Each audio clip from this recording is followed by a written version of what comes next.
श्री राधे राधे। परम वियोगिनी श्री विष्णुप्रिया जी का जीवन चरित्र। गतांक से आगे। ये क्या हो गया? पुत्र निमाई के जाने के बाद शची देवी तो और जर्जर हो गई। वृद्ध देह और ढलता गया। पुत्र को स्मरण करके रोती थी, पर रोने में अब वो शक्ति नहीं थी। न चीख सकती थी, न पुकारने का सामर्थ्य इनमें बचा था। रो रो कर इन्होंने अपने नेत्र बिगाड़ लिए थे। नेत्रों के कमज़ोर होने से कान भी कमज़ोर हो गए थे। न देखना था, न सुनना था। विष्णुप्रिया की स्थिति तो और दयनीय बन गई थी। गौरांग देव के मिलने से पूर्व ये फिर भी ठीक थी, स्वस्थ थी, किंतु जब से गौरांग पादुका देकर चले गए, उस दिन से तो विष्णुप्रिया की हिलकियाँ रुकी ही नहीं हैं। पादुका का स्नान नित्य इनके अश्रुओं से ही होता है। गौर हरि का जाप, गौर हरि की पुकार, बस यही इनका नियम बन गया था। रोना बिलखना, बस यही इनकी साधना थी।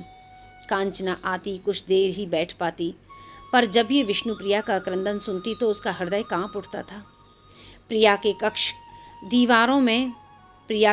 की दीवारों में खून के धब्बे स्पष्ट दिखाई दे जाते थे। ये सोती कहाँ?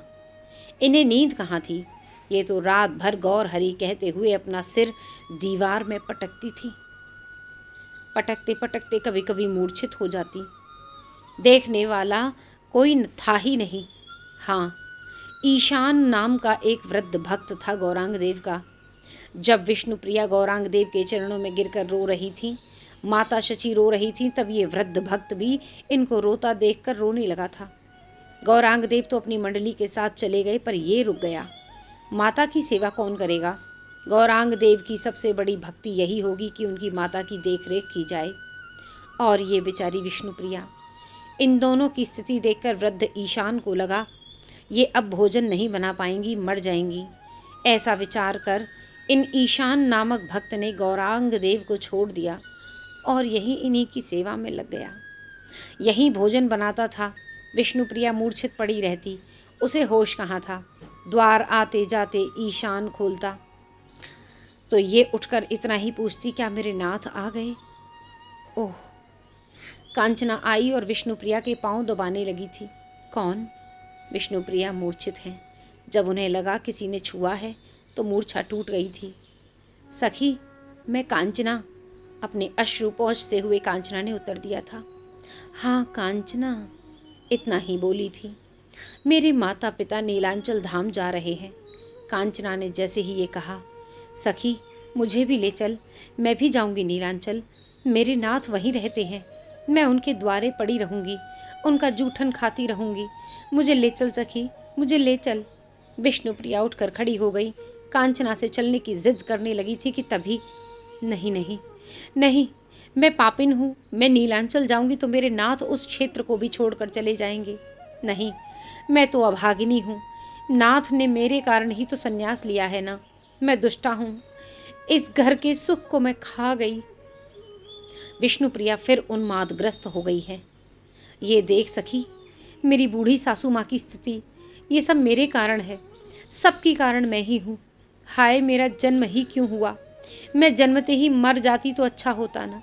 ये कहते हुए धड़ाम से गिर पड़ी विष्णुप्रिया। सखी, मैं नीलांचल धाम जाना चाहती हूँ। नहीं नहीं, मुझे भगवान जगन्नाथ के दर्शन नहीं करने, मुझे तो बस तेरे लिए जाना है। वहाँ जाकर मैं गौरांग देव से मिलूंगी, तुम्हारे विषय में उनसे कहूँगी, खूब कहूँगी। कहूँगी कि संन्यास लेना ही था तो क्यों मेरी सखी को दुख दिया। मैं तुम्हारी एक एक बात उनको बताऊंगी, उन्हें अनुभव कराऊंगी कि तुम्हारे कारण वो दुखी है। दुखी ही नहीं, वो पल पल मर रही है। बताओ उसका क्या करें? सखी, मुझे नीलांचल धाम से कोई लेना देना नहीं है। मुझे तो तुमसे मतलब है। तुम ही मेरी सखी सर्वस्व हो। हे प्रिया, मैं उन्हें कहूँगी कि ऐसे संन्यास लेने से क्या लाभ। चलो एक बार देख लो। देखा नहीं होगा तुमने, बाहर से अपनी जय जयकार करवा कर नवद्वीप से आ गए। एक बार देखो तो घर के भीतर जाकर दीवारें तक रो रही हैं। नहीं सखी, तू ये कुछ नहीं कहेगी मेरे नाथ से। विष्णुप्रिया ने कांचना का मुख बंद कर दिया। क्यों? चीखी कांचना। उन्हें दुख होगा, आह भरते हुए विष्णुप्रिया कह रही थी। अब तो कांचना से कुछ देखा नहीं गया, कुछ बोला नहीं गया। अश्रु पोंछते हुए वो वहां से चली गई और दूसरे ही दिन वो जगन्नाथपुरी के लिए निकल गई थी। जय जय श्री राधे श्याम।